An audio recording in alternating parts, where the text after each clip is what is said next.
সকলকে ধন্যবাদ। ইমরান হাসান ভাই, আপনাকে অনেক ধন্যবাদ এত সুন্দর করে বিষয়টাকে উপস্থাপন করার জন্য। তো এখন আমাদের প্রশ্ন উত্তর পর্ব শুরু হবে।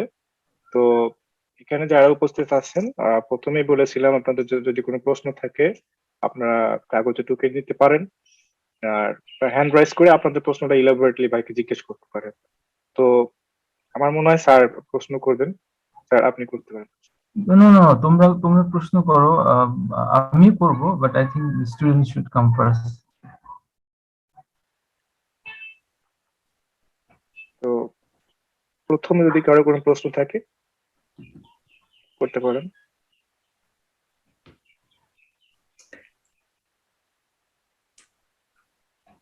Acha, to break the silence, I think I can ask a question, okay? So, thank you so much, Imran Hasnat. That was so fascinating, I would say. Amazing, to know your research experience and the output of your research. That was very enriching for me, especially, and I believe for all of us.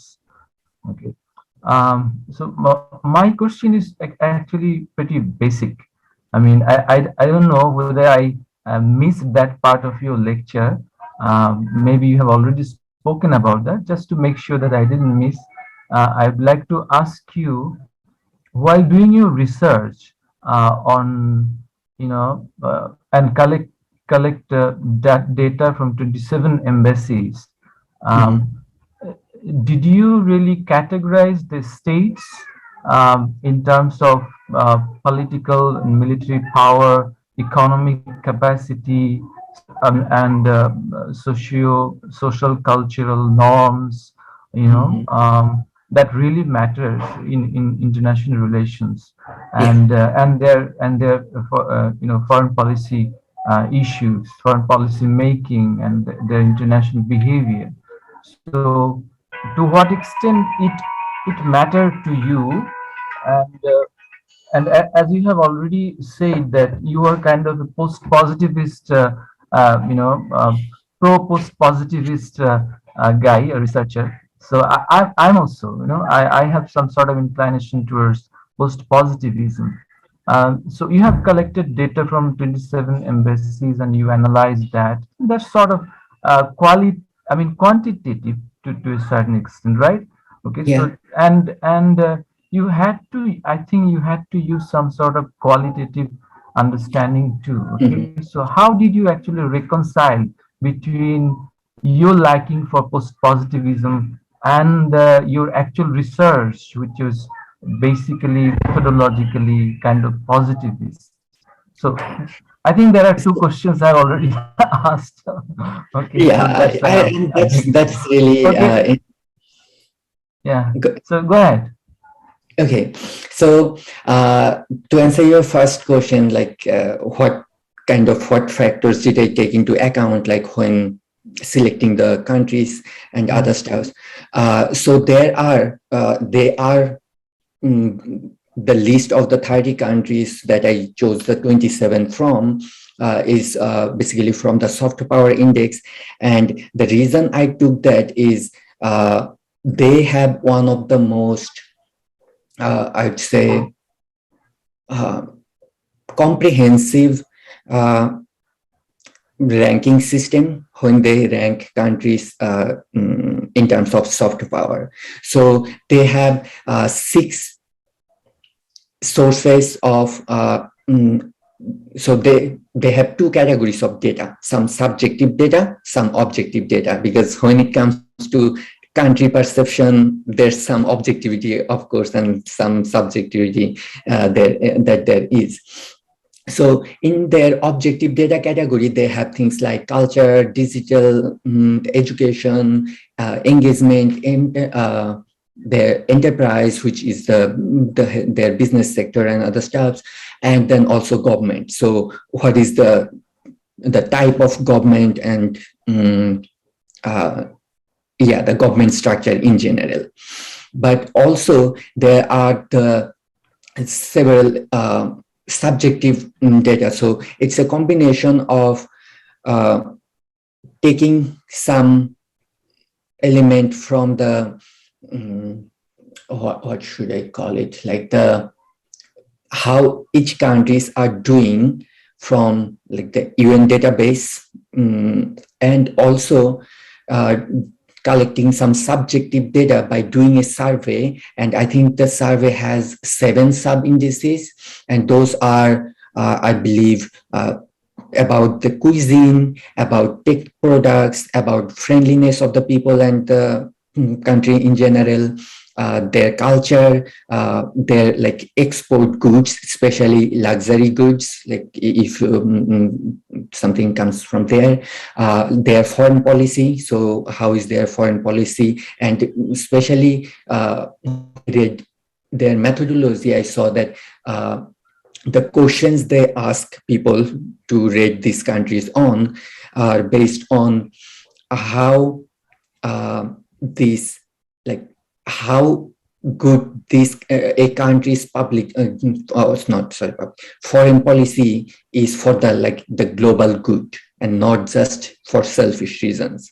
So they want to see a country's overall contribution to the world in general. And also they rank them on like the livability in the country. So how stable the country is and how it's like kind of lifestyle there. So I think that brought in to some extent the quantitative and also qualitative component from like people's opinion in one way to in selection of the country. But also in my research, so it was a 3-tier research.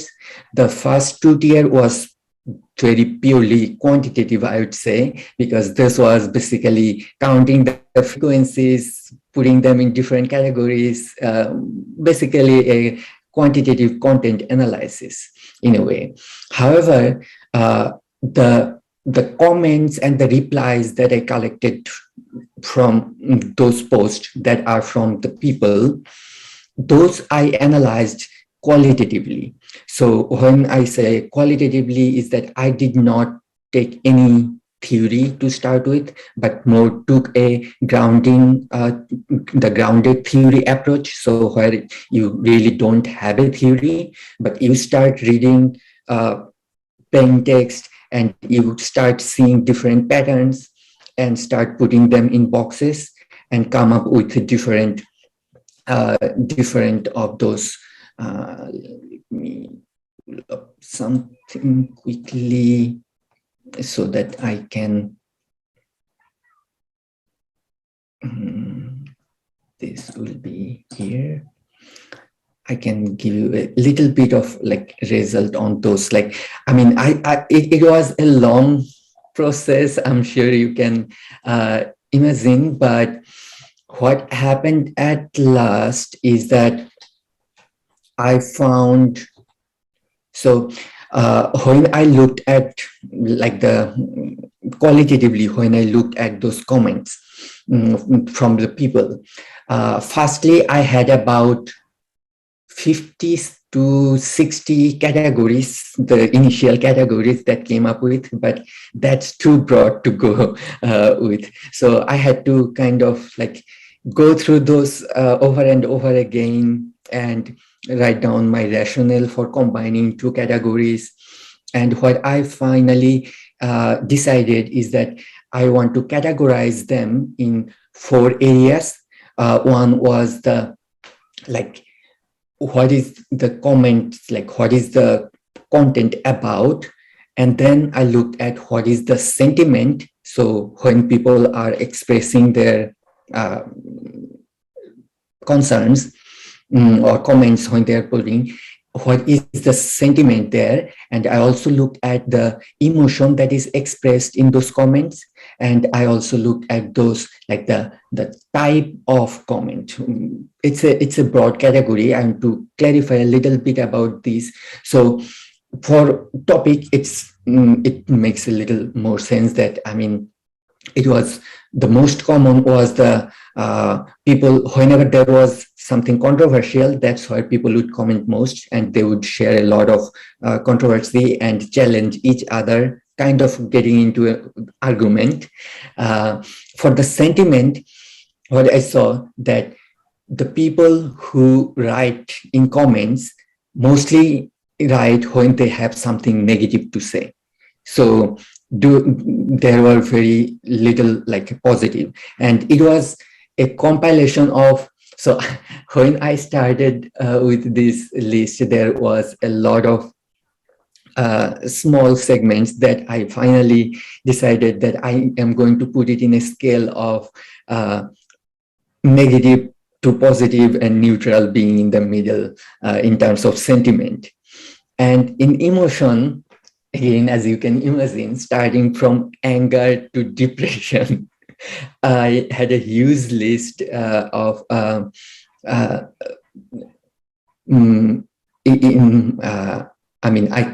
came across like a huge range of like emotion expressed in the comment. It seemed like you had to do a lot of psychoanalysis. Yeah, no. But basically reading it, and again, it's since it's not based on a theory, it's purely like a qualitative analysis based on my reading of the text.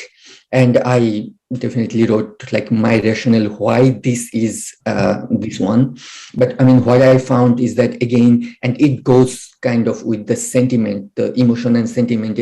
There's a very thin line, but I also saw that there was a lot of resentment in terms of emotion. There was a lot of disbelief, and a lot of people, it's social media, so there were a lot of trolling, so there were a lot of sarcasm too.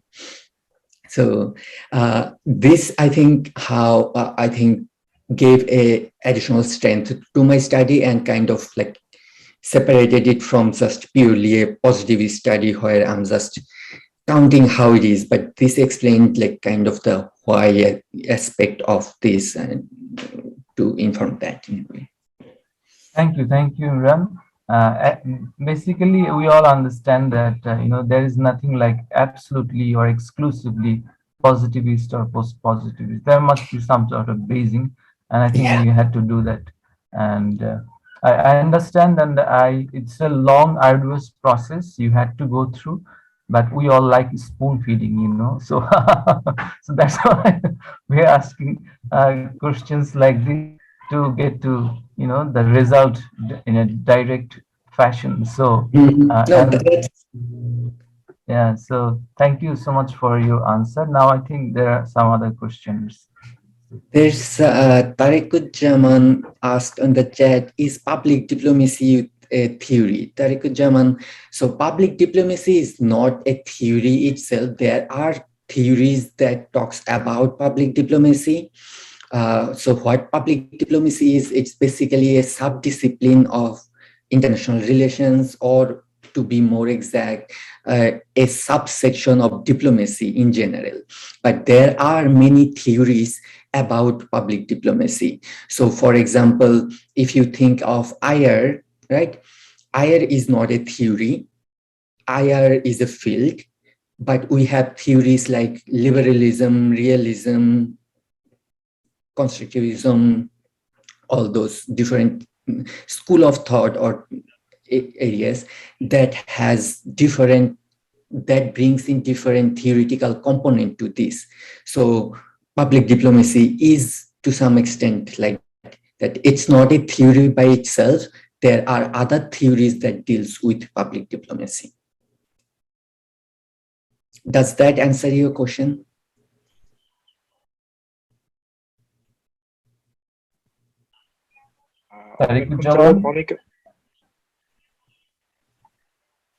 Yes, sir. তুমি কি তোমার answer পেয়েছো? জি sir, পেয়েছি। তুমি কোন ইয়ারে Tariquzzaman? Sir 49তম আবর্তন। কোন ফার্স্ট ইয়ার না second year? First year. First year, okay. So I think that makes sense. Yeah. Thank you. Thank you for your interest, really. Yeah. You're in good start. I see a hand from Anita. Hello, Bhaiya. Hello. Hi, I was actually wondering, you were talking about like embassies not paying much hit to the listening part that you were discussing. So I was wondering that how much effect listening can actually play on image building of a nation. And my second question is, you were talking about Israeli passport, like our passport change, like actually rejecting or eliminating the part clause that Bangladeshis can't travel to Israel. So in particular, that case, what perspective helped? Like what diplomacy actually worked in particular this case? So these are the two questions. Okay. Remind me the first one again. The first question. Listening. Oh, yeah, the first one was listening. Yeah. Okay. So, okay. Can you ask me the questions again? I know it's about listening, and I know that. Acha, I was wondering that how much listening actually can impact, like Okay. if a country. So yes, I fully get it now. Thank you. So here's the thing that according to Nicholas Gull, listening is the most important, as I was saying earlier, mainly because if you don't understand like what is your position, where do you stand, then you cannot take proper step to where you want to go, right? So for that, you need feedback, and that's the element that you need to use, listening. And listening can come in many forms, right? So for example, for my study, I described listening as, let me look at something quickly so that I can give you a proper answer to this.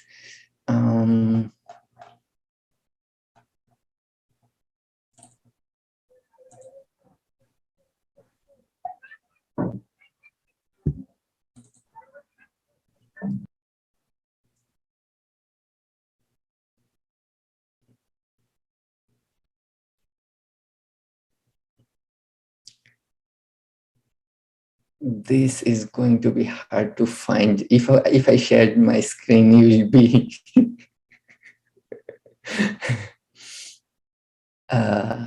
actually, let me just look at this.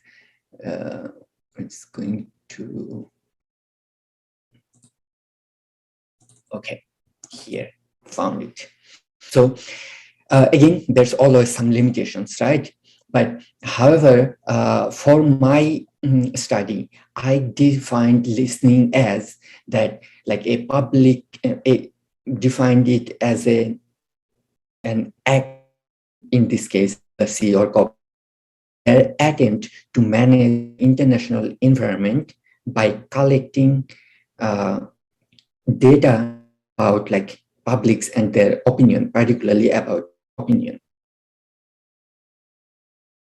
In terms of like my study, what I looked at that if a content of the tweets had an invitation to respond, right?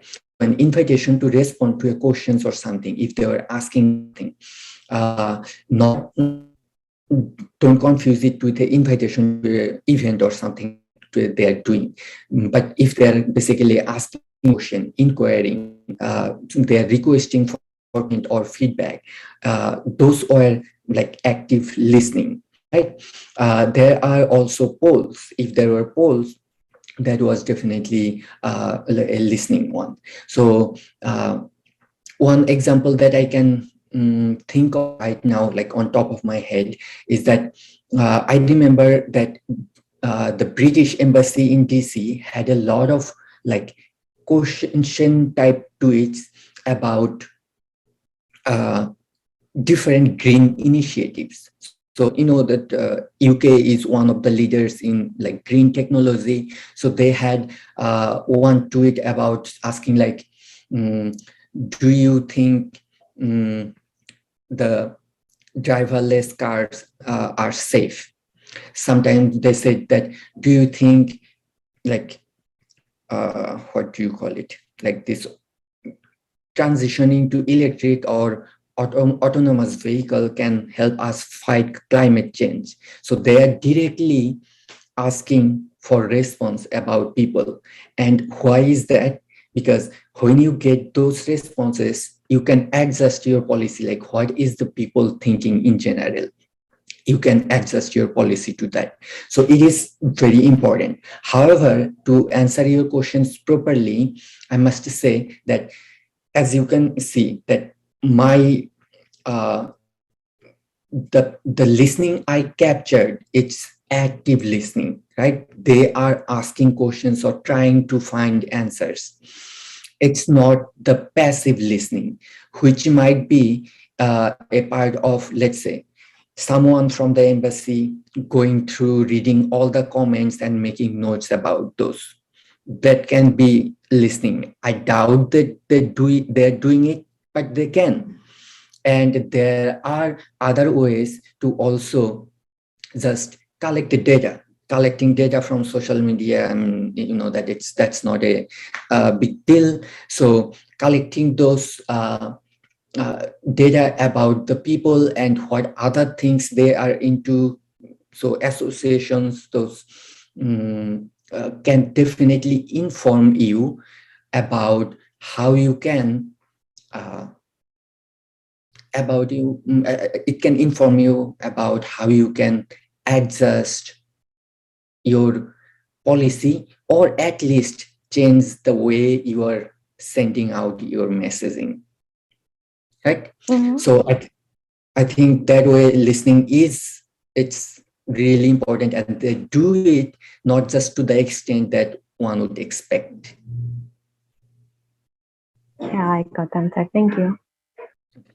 And your second question was about, Yeah, I was asking about the Israeli perspective thing. Like, I don't think Bangladeshi people has changed their perspective towards Israel that much, but yet the policy has changed. So, what actually played the role?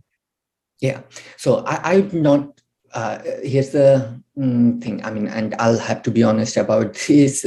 That I don't know the general public opinion, like what's the general public opinion in Bangladesh right now, mainly because I do not follow the local political climate or what people are talking in general. I do follow international news and I do keep up with what's happening in Bangladesh, but I don't follow it closely, or yeah, enough that I can say that it has changed or not. So you will be able to make a better adjustment. So I don't think there hasn't been any survey conducted. It's just my general perspective that, yeah, still a lot of people are not on board.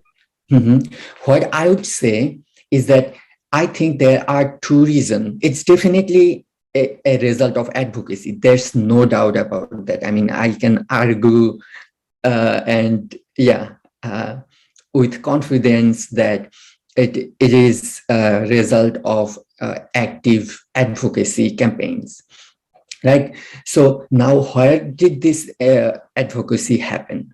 Definitely, to some government level. However, to other, like many interest group and like people too, like civil society and other stuffs. One sector that particularly helped with like or pushed for this decision would be the business sector, because this is like when you do not have a diplomatic relationship with a country, you cannot conduct business with them.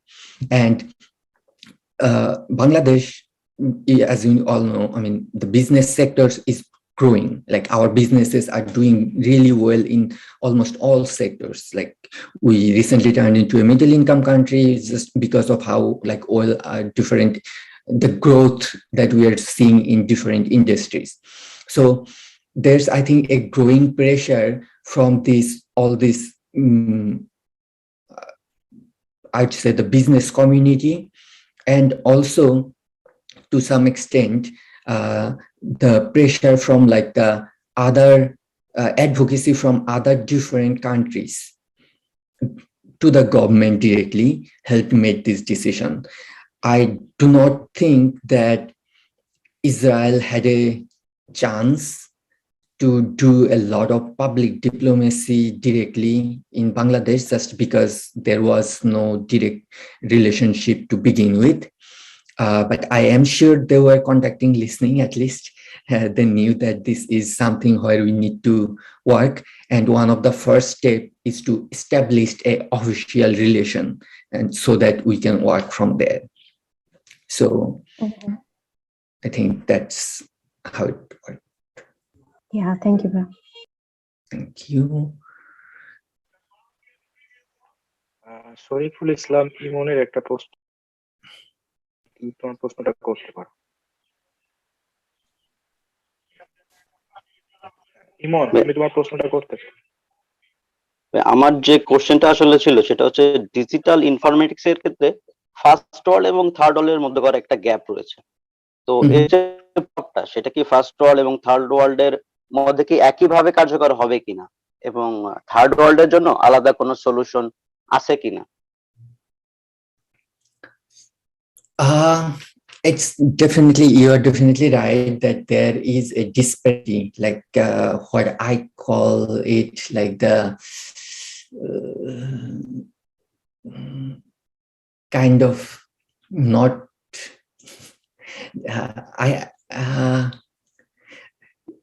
I don't want to say it like that.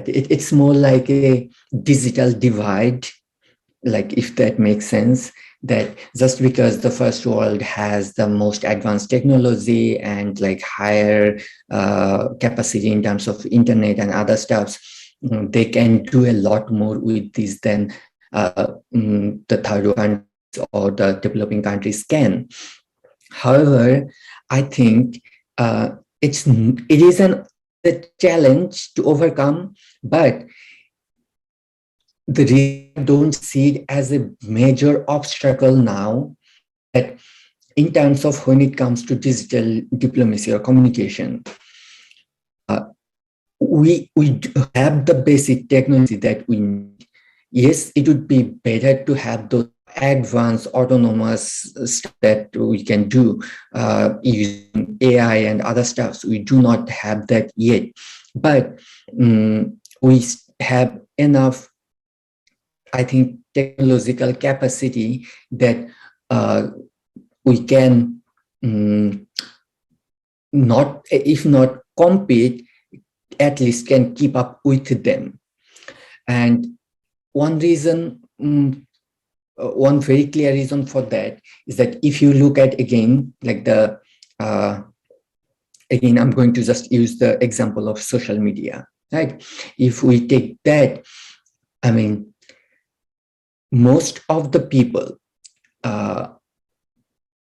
like with, definitely needs to be educated to some extent, have some technical knowledge and internet connection and the device. So there are some preconditions to this, but once they have that, they can definitely reach this, like communicate with these people, and the government definitely have those. So I think this, when it comes to digital diplomacy or using digital platform for public diplomacy or any sort of diplomacy, it is actually an advantage for third world or developing country. The reason I say that is that we might not be able to, maybe we don't have the resource to, let's say, open a Bangladeshi cultural center in London, but we can have a like a digital presence officially that showcase our culture and other stuff. And we do have the resource for that. And there are some initiatives like that. It's just not, I think it's not reaching its full potential. Mainly, I kind of blame the leadership, but so there are a lot of like learning curves too that we need to go through. But yeah, I think the digital divide that you're talking about, technological advantage, it's not a big challenge because we do have the basics that we need. Do you, I mean, you can disagree with me and you can have counter questions like why you think this is going to have a strong impact. না ভাই, আমি আমার answer পেয়েছি আর কি। ধন্যবাদ। Okay. Okay. And again, it's just my opinion, understanding I have, that does not make me right. It's again, it's a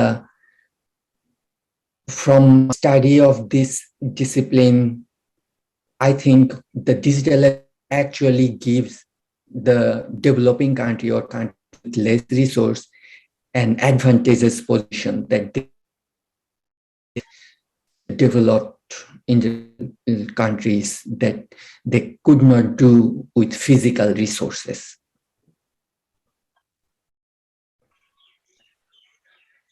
ধন্যবাদ ভাই। আমার একটা প্রশ্ন ছিল, ছোট প্রশ্ন। এটা হচ্ছে যে আমরা ডিজিটাল প্ল্যাটফর্মে কথা বলতেছি এবং আপনি সেখানে অনেকগুলো আহ, ধাপের কথা বললেন। সোশ্যাল মিডিয়া আছে, ইন্টারন্যাশনাল ব্রডকাস্টিং আছে। আমরা ইদানিং খুব দেখি মিস ইনফরমেশন, ডিসইনফরমেশন নামে যে বিষয়গুলো, ডিজিটাল ইনফরমেশনের যুগে এটা খুবই মানে পপুলার হচ্ছে একদিক থেকে। আহ, আমার কথা হচ্ছে এই যে মিস ইনফরমেশন বা ডিসইনফরমেশন, এটা পাবলিক ডিপ্লোমেসির ক্ষেত্রে কতটা ইফেক্ট ফেলে, আহ, এটা সম্পর্কে একটু। So misinformation, disinformation in social media, it's like another pandemic, right? It's massively spreading everywhere, because again, the way media works is that bad news or that has shock value draws more attention. Do that. It's not new. It's definitely not new. You know, this kind of misinformation and disinformation. There were always those magazines like other study, YOLO journalism, those kind of stuff. What has happened now is that with the digital media, especially in terms of like social media, what we see is that now a lot more people can actually say this kind of stuff. So, and it's easy since it's not a face-to-face discussion. You are not going to get not in any sort of trouble, and you can pretend that you know a lot without knowing a lot. So a lot of people actually takes advantage of those kind of things just by sharing information. And another tool in terms of that, like people uses when spreading misinformation or disinformation, is that like I'm sure you have heard this many times. Hitler used this technique to the best of capacity, that if you keep repeating a lie, at some point it becomes the truth. Just because when enough people think this is the truth, they start believing it, even if it's not the truth. I'm sure you have heard, seen the same thing about like many rumors about the vaccines, many rumors about like political things and other things. And often those are not correct. Sometimes they are, but often they are not. And this is like becoming a new pandemic in like that's like hurting our society in general, like at the core, I would say, especially like in terms of like democracy, trust in free press and media, or just like trust overall, like in general, I think is like lower and lower. That is a that comes with this, what do you call it, like the digitalization of anything, and by nature of like diplomacy. I think one of the ways to counter this is being aware of that this is a thing, এটা regularly হচ্ছে বিভিন্ন social মিডিয়াতে বা বিভিন্ন ইয়েতেই, যে কোনো কিছু দেখলেই we should not like just trust it, but we should try to verify it. And the other thing is that like আমরা যারা মানে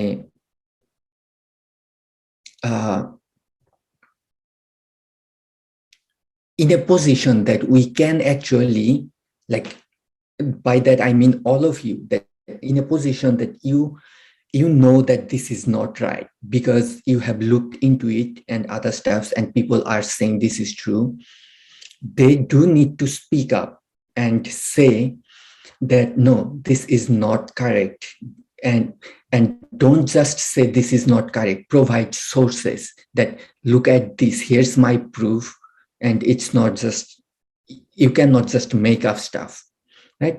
So when you bring in those elements, and it's a, we need to like really be careful about like how we consume media these days because of like this misinformation and disinformation. One of the reason I am not on many social media because I don't want to get news from social media. That's like one of the, that has been one of my thing. Especially when I started studying like how social media works, when I started understanding how their algorithm works, I stopped using social media, particularly almost all Facebook product. But I don't want to just say that Facebook is bad. It's all the like social media has that, and it's not necessarily the companies. It's us. It's like us who are actually doing that, and I think we are the one who can also kind of like fight this. But to answer your question, this is a huge thing, and this is currently like one of the things that I'm studying, like propaganda via like social media. And I'm looking at, I am still working on the study, so I don't have any results or answers for you yet, but I'm looking at, I'm sure if you followed the news, you will know this, that there was this allegations of Russia and China government interfering with the US election in last couple of years. And they did that mainly via like different social media, spreading misinformation and disinformation. So what is misinformation and disinformation? If you basically break it down in ayat term, that's propaganda, right? So I'm looking into that, like how different countries do that to kind of destabilize the government system of a country. So that's a work in progress now. Maybe in a couple of months or in maybe a little longer, I'll be done with that, and then I can give you a better answer of how we can combat this better.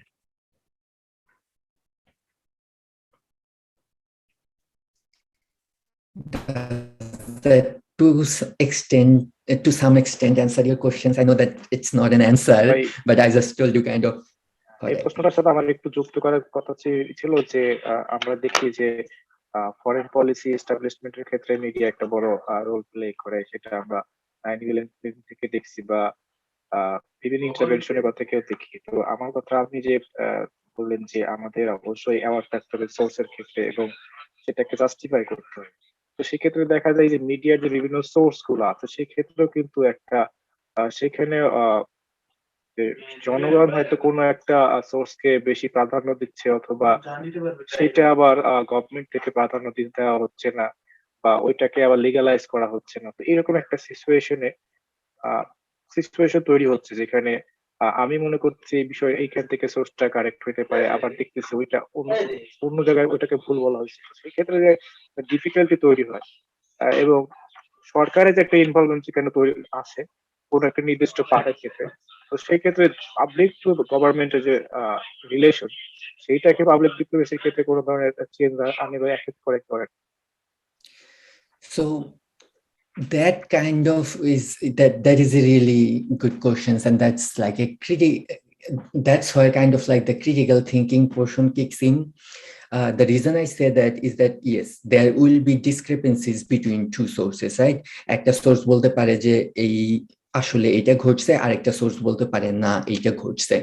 So which one do I believe? So the answer always is find more than, like find more, try to find more. Okay, if you see two and you have this conflicting information, look at 3, 4, 5 and see what one like is the more like often, which one is giving you the most idea. And the other thing is that the more you look into it, you will get a little more extra information. You might not get an answer.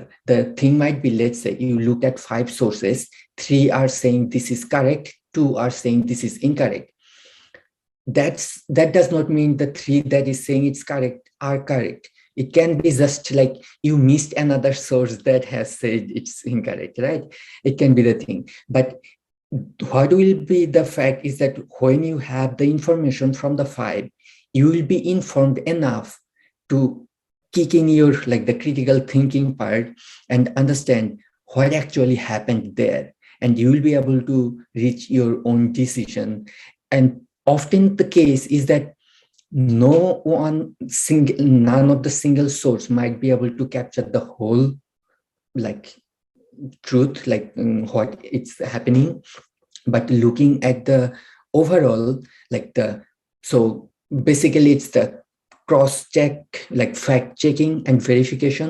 So if you kind of go through that process, you can eliminate the things that are not possible, and you can by kind of either go from a deduction or induction method and reach a conclusion that this is the most likely case. This is what is the close to the truth, right? ধন্যবাদ ভাই। আমার মনে হয় আরো অনেক প্রশ্ন আছে।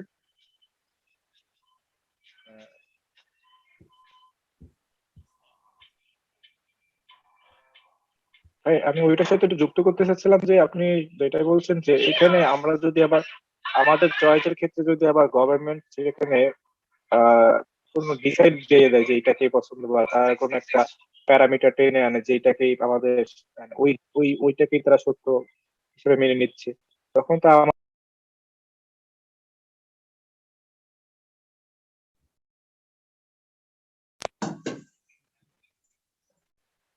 তো আমাদের চিন্তা ভাবনাটা ওইখানে মডিফাই হয়ে যাচ্ছে ভাই। যেমন আমরা যদি দেখি, বলেন ভাই।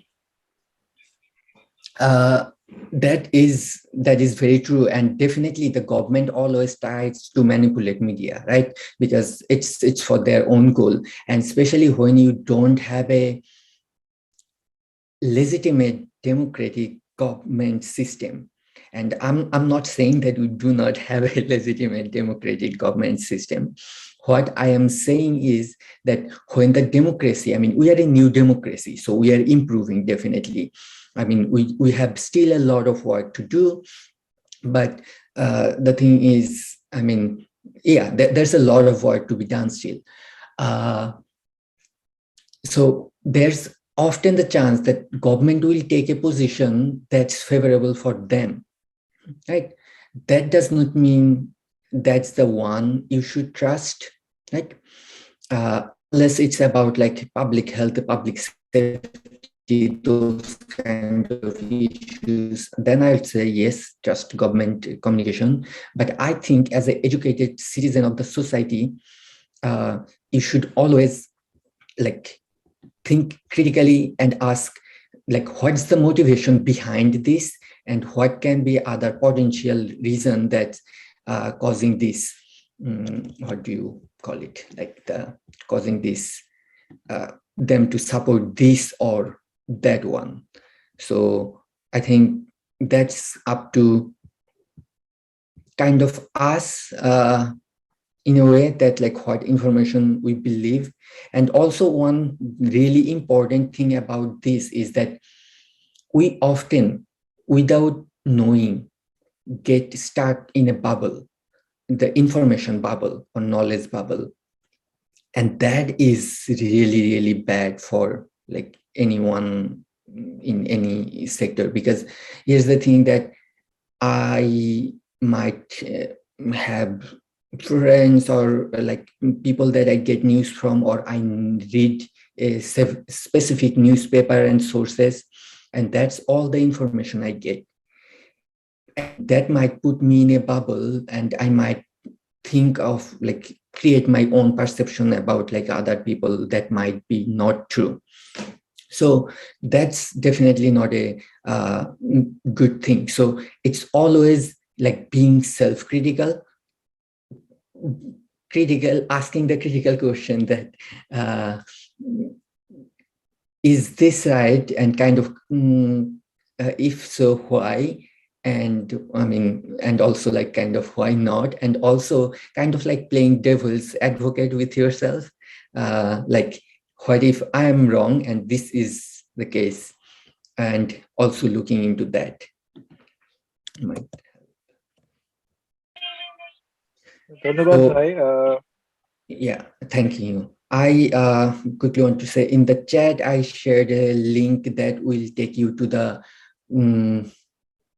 basically it's not a book, but more like a report from Nicholas Cull that he did for the, what do you call it? It's called like Public Diplomacy Lessons from the Past. And this one describes all those areas that I talked about, like the different areas of public diplomacy.